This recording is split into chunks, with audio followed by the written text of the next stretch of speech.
On s'adapte à chaque personne qu'on reçoit, à chaque enfant, au moment où on le reçoit et en fonction de son évolution au fur et à mesure. Et que c'est vraiment un programme à la carte. Salut All Kids are Cool Kids, je suis Églantine Émeillé, je suis présidente d'Un Pas vers la vie.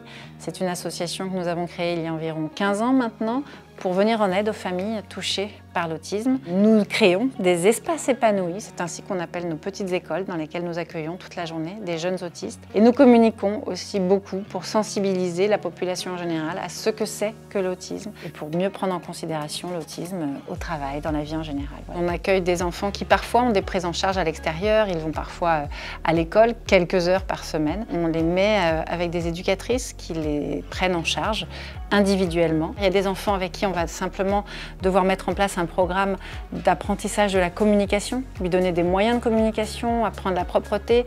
Et puis, il va y avoir un long travail pour ceux qui ont de gros troubles du comportement. On essaie de leur apprendre à s'occuper chez eux, de leur maison, travailler avec leur famille, sortir, faire des jeux de groupe. La vraie différence avec les prises en charge standards, si votre enfant va dans un IME, un institut médico-éducatif, en général, vous allez avoir une éducatrice pour 4-5 enfants. La spécificité de nos espaces épanouis, c'est que c'est toujours quelque chose d'individuel et de personnalisé. Ce qui est important pour nous, c'est que nos éducateurs deviennent le renforçateur de l'enfant dont ils ont la charge. Un renforçateur, c'est ce qui va faire plaisir à l'enfant et il va agir pour obtenir ce qui lui fait plaisir. Les méthodes de comportement vont nous permettre, quand il y a des troubles très agressifs, vous en avez qui vont frapper, parfois qui s'automutilent, ça c'est quelque chose qu'il faut enrayer très rapidement.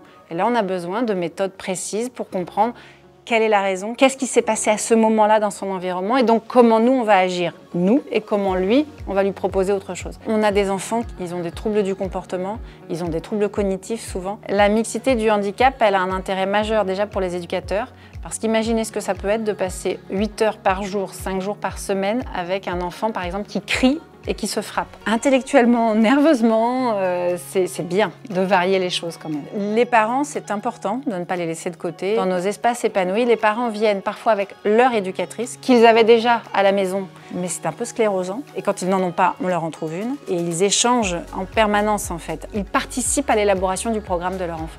Les premiers avec qui j'échangeais beaucoup étaient heureux de la différence de ce qu'ils créaient avec moi par rapport à ce qu'ils avaient connu dans les IME classiques. Les choses, elles ont évolué aujourd'hui, mais ce qui change tout, c'est vraiment ce 1 pour 1. Que pour l'instant, financièrement, vous ne trouvez pas dans les IME. Être parent aidant, c'est très très difficile. Le meilleur conseil que je puisse vous donner, c'est de rejoindre une association. J'ai mis longtemps à le faire et en fait, ça fait du bien de parler de vos soucis, de pleurer dans les bras d'autres parents qui vivent la même chose et qui savent ce que c'est, et qui souvent ont quelques années d'avance sur vous et vont vous donner des conseils. Et finalement, j'ai regretté de ne pas l'avoir fait plus tôt.